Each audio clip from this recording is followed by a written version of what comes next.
Well, hello everyone. I'm very excited to chat with you today about who I am and the courses I'll be teaching at Martin Luther University College this fall and winter. My name is Mary Lou Klassen. I have a bit of a slideshow because I have some pictures that I thought might interest you and help you get a sense of my life. So I'm just going to share my screen and let you see a few things that might be of interest.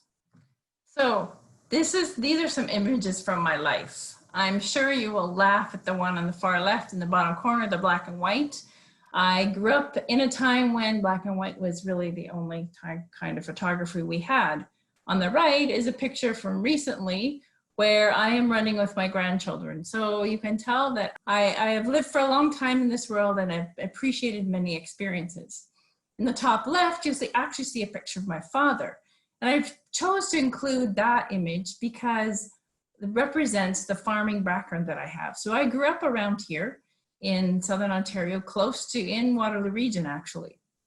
And that farming heritage is something that I value because I feel that it grounds me in the sense of the world as it is, especially at this moment when we have a lot of challenges that we are facing as a global community. But the other part of growing up on the farm has made me think a lot, especially as we have become aware of our relationships with Indigenous people. I'm about a 5th or 6th generation resident of this area, and so I recognize that my own history is complicated and that I have been part of the story of being a settler. And so I'm coming to terms with what that means when I think about teaching, when I think about living in this community. The other part of my life, and which was more of the kind of first part of my adult life, was working in Africa in different countries. I lived for about 3 years in what was then Zaire, but is now called Democratic Republic of Congo in the early 1980s. Then we came back here, my husband studied, we had our small children, and then we went back to a term of work in northeastern Nigeria, in Maiduguri, in the city that now, if you've heard of it, is one that has been overrun with Boko Haram or has been on and off. At that time, it was very peaceful and a very great learning experience for me and my family. Then over the 2000s, the early 2000s, I was living and working in the country of Uganda in Central Africa. And then finally, recently again in 2012 to 2015, was back in Nigeria for 3 years. So that experience of living and working with the organization called Mennonite Central Committee has helped to shape my understanding of colonialism from another perspective. Working in an African context, what made me aware of how much the colonial history impacted their countries and their people as well. For example, the official language in Nigeria and Uganda is English, which wouldn't have been if it had not been for their colonial history. So there's lots to think about when I think about who I am, where I've been, and that relationship with colonialism, which I think also intersects with when we want to think about sustainable development, which I'll talk about in a moment, and which also intersects with our religiously complex world, which represents the other course I teach. So in terms of my studies, I have been kind of a lifelong learner. I began actually formal studies when I was just out of high school, but then took breaks for having family, for doing our international work. And so my first degree I got when I was older. And then my master's, I actually graduated with my master's when my youngest daughter had finished her bachelor's degree. So that was, but that emphasizes to me how important learning is for all of life. And sometimes you don't have a chance to study when you're immediately out of high school, as many of you are fortunate to do. But for me, I've have the privilege of being able to go back to school on varying occasions in my life. And so my first part of my life, which informs a lot of my teaching in terms of the experiences I've had internationally, was spent living and working in these other countries. And so when I came back to Canada in 2004, I had the opportunity to pursue the master's degree, as I said, to work in an academic setting as an administrator. And so it was actually there that I began teaching as an adjunct, and came to love the opportunity to interact with students, to be able to share stories, and to hone the skills of understanding and deepening even my own understanding of how the world works. My area of teaching initially has been in the area of, quote, peace studies. You might have heard of the Peace and Conflict Studies program at the University of Waterloo. I've taught in that program, but I've been teaching in the Global Citizenship program here at Luther for about 4 years, or at least this fall will be about my 4th year in this program. It's a wonderful place to live and work, this community that is adjacent to the Wilfrid Laurier campus. It's a small community, classes are smaller, and the camaraderie among faculty and students is an empowering thing I have found. I welcome students to the classroom, and we try to bring that flavor of personal and community orientation into the classroom in the way that we teach. Going back to a few pictures, I wanted to talk a little bit more about the courses I teach, and it will also help you to get a perspective on what I bring to the classroom and some of my own story as well. So when I think about development, I think about some of the people I have met in the life that I lived internationally. This picture and this story is about this woman named Margaret Ahmed. Often when we think about development, we think about, well, what am I taking, or how am I helping other people?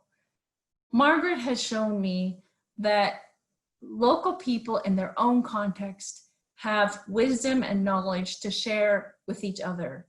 And sometimes when we come alongside people working internationally, it's better to just let them do what they do, try to learn from them and support them perhaps a little bit more, maybe with a bit of funding or some human resources, so they do what they need to do in their communities. Margaret is a woman with a vision to develop people economically in her community.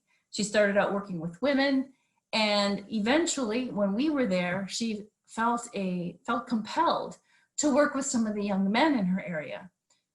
Jos, the city that we were living in, was one that had been overrun with conflict between religious groups, between cultural groups.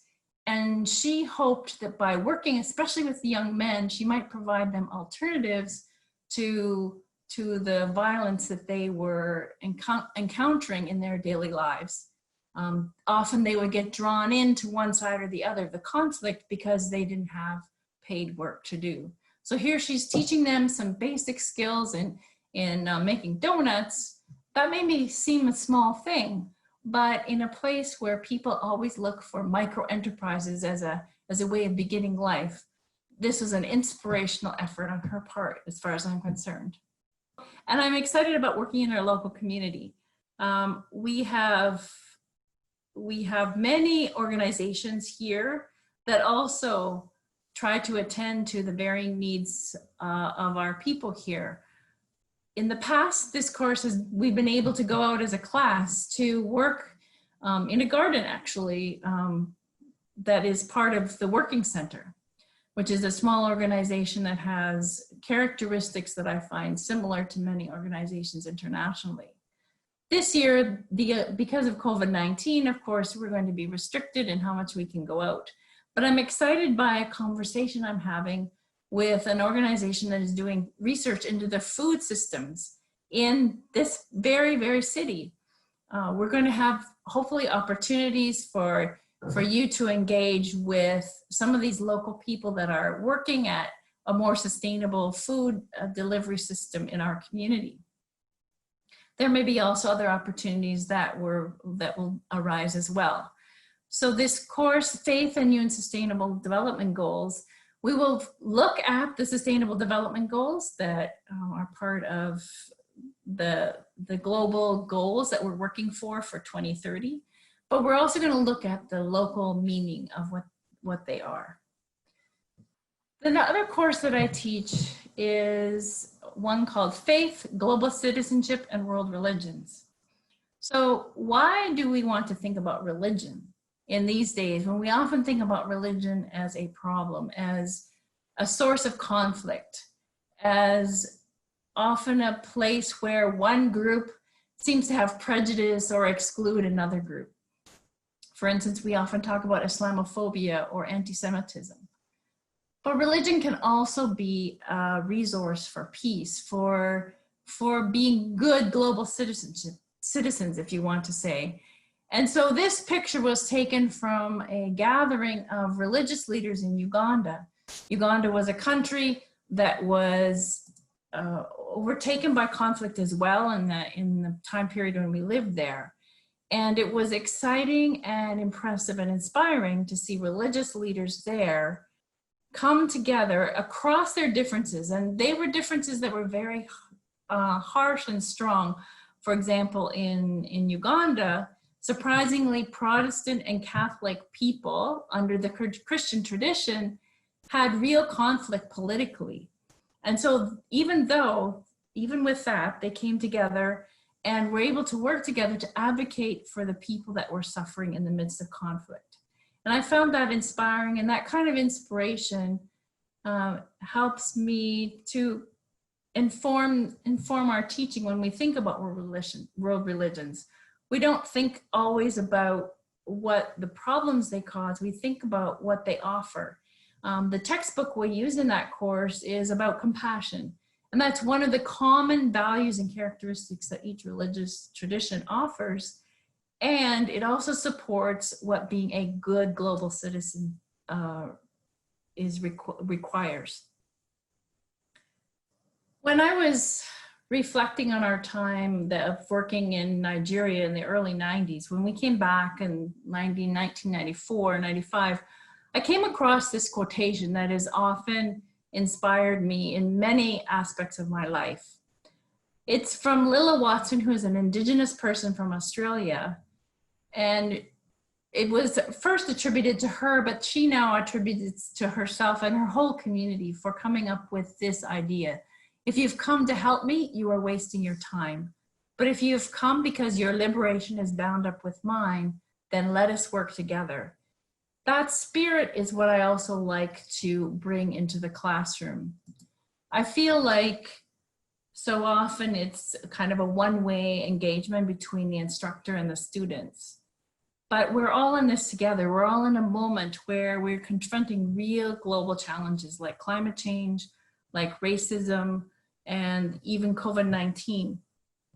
And we are not going to come to the solutions if one person, or even me as a representative of the older generation, insists on things happening in a particular way. Rather, I think we can learn together. I have much experience in my life to offer you. And I also wish to learn from you, and that our liberation is somehow bound up together. That the way forward for our world is going to happen because you bring your experience and skills as young people into the conversation in the classroom. So I'm very much looking forward to meeting you in the fall or perhaps in the winter, and hope that we can carry on understanding what it might mean to be a global citizen. I'd be very happy to interact with you by email. My email is mklassen@luther.wlu.ca.